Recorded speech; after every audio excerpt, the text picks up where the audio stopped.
One of the best movie series of all time, in my opinion, is Austin Powers.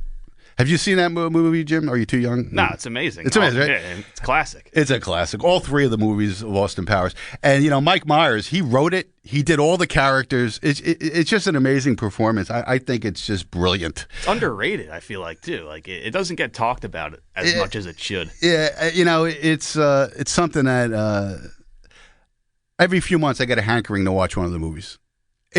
I love screwy stuff like that. I'm such a serious person usually, but I love slapstick. I love funny stuff. And my favorite character is number 2. Number 2. Robert Wagner, number 2. Then you have there's so many great characters in that movie.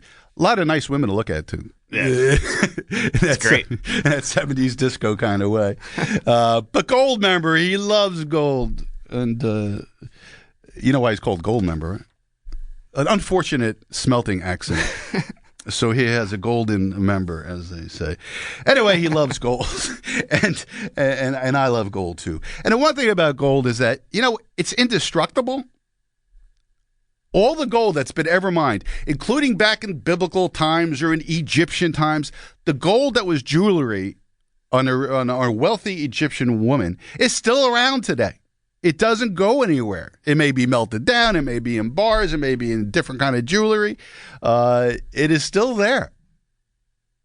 Now, you would think that there's a lot of gold in the world, but it's not true.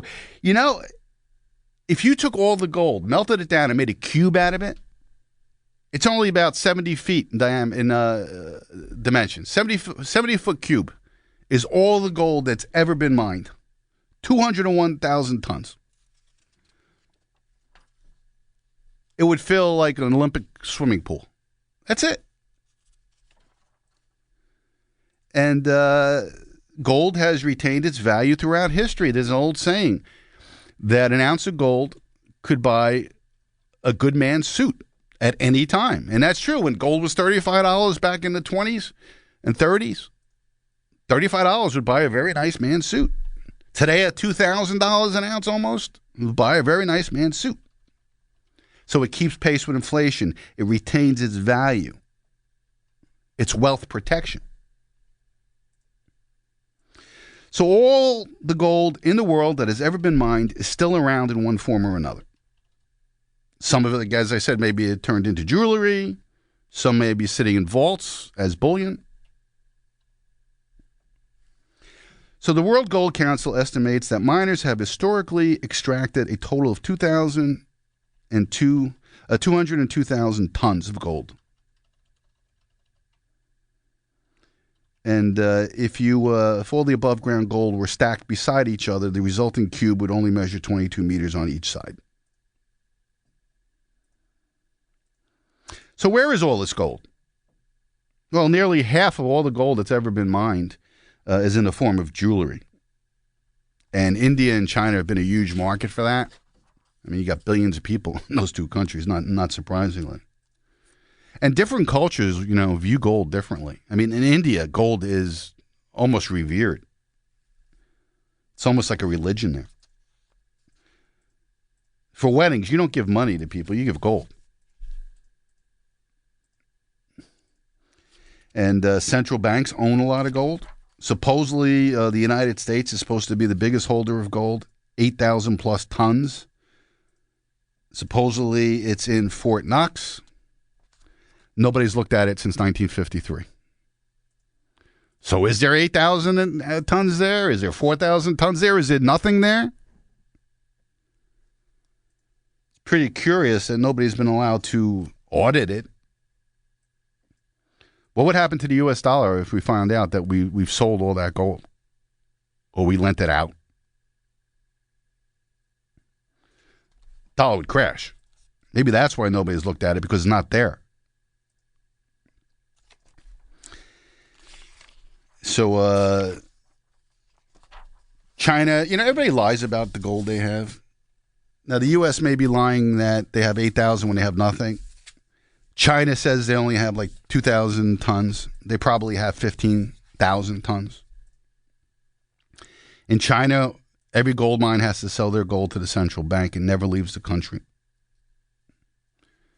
And why would a country want to buy up gold in their central bank? Because it gives backing to their currency. Now, we were taken off the gold standard, first in 1930 something by President Roosevelt, FDR. And then in 1971, Nixon took us off the gold standard completely. And since then, all we've had is fiat currencies around the world. Fiat currencies meaning currencies backed by nothing. So it's just an IOU. When a dollar bill was supposed to represent actual gold. You used to be able to convert currency to gold at a bank. You'd walk in, here's $100, they give you $100 worth of gold. Not anymore. And now countries, when they're taking off the gold standard, are no longer disciplined in their spending. They could print money. They could create it. And they have been creating tons of currency, especially in the United States of America. And central banks are now buying up gold. So anybody who tells me that, cryptocurrencies now are replacing gold, why then is central banks all around the world buying it up? They're not buying Bitcoin.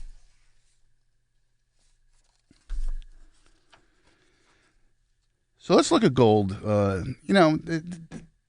say about $1,900 an ounce. $1 million worth of gold is a 1.7 inch cube. Think about that. Not even a 2-inch cube is $1 million worth of gold.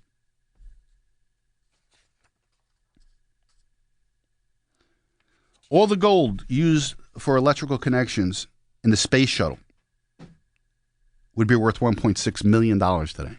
Just the gold in the wiring. How about our favorite president, Donald Trump's entire fortune of $3.7 billion as a gold cube would be shorter than Trump himself.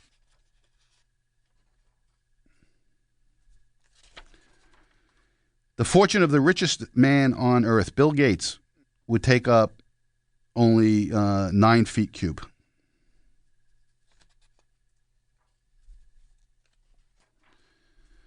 Let's see what else we have here as an analogy. All the gold mined in human history is dwarfed by the Statue of Liberty. $1.3 trillion of gold, 1.1 billion ounces is 39 foot cube. So gold is rare. Very rare. And that's why it retains its value. Another thing going for gold is mine supply is drying up. There's no big mines anymore available. Now, Goldman Sachs came out this week and said gold is the currency of last resort. Better than treasuries. And gold has outperformed other what's considered safe havens, such as U.S. treasuries, Bitcoin, the Swiss franc people used to go to. So Goldman said the following. They said gold may continue to outperform other haven assets with an added tailwind from the central bank purchases and also displaying its characteristic as an inflation hedge.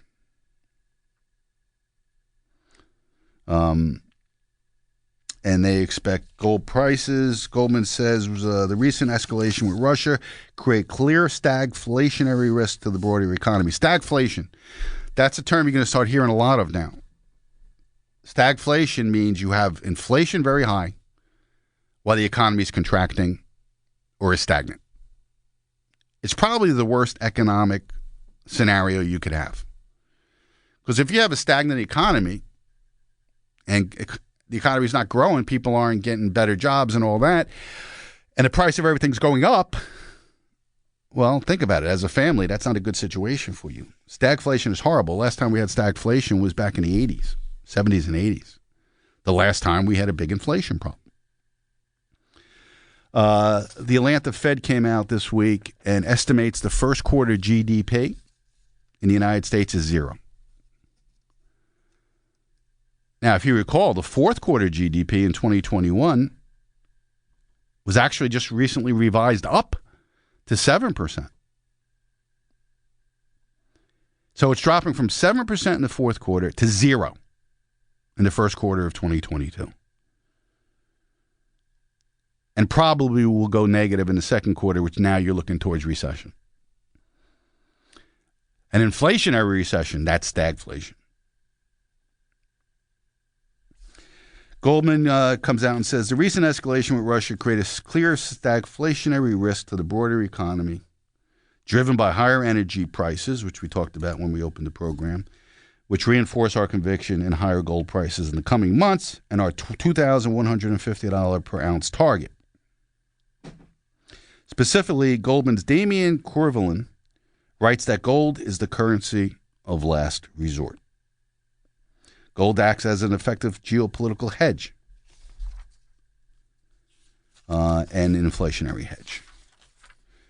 So I think we're seeing just the beginnings of a very, very significant run in gold. I expect at some point gold to trade the way Bitcoin was trading in its heyday, where you just can't get it. You could always get Bitcoin. There was no problem with it. But I think when you're going to see with physical supply, it's going to be more and more difficult to buy gold and especially silver because we're starting to see record amount of demand at the mints and we're starting to see record demand on the retail level and also on the central bank level. Russia even came out last week and said they're going to be buying more gold. That's about the only thing they can do in the economy right now. And as you see currencies decline, you see hyperinflation, whether it was in Venezuela or Zimbabwe or Germany. Those who hold gold were the only ones who were protected. And that's why gold is going to become the big story, I think, as the year progresses. All right, top of the hour, 732-237-9626. If you want to be part of the program, my name is Lou Scatigna. You're listening to The Financial Physician. Don't go away.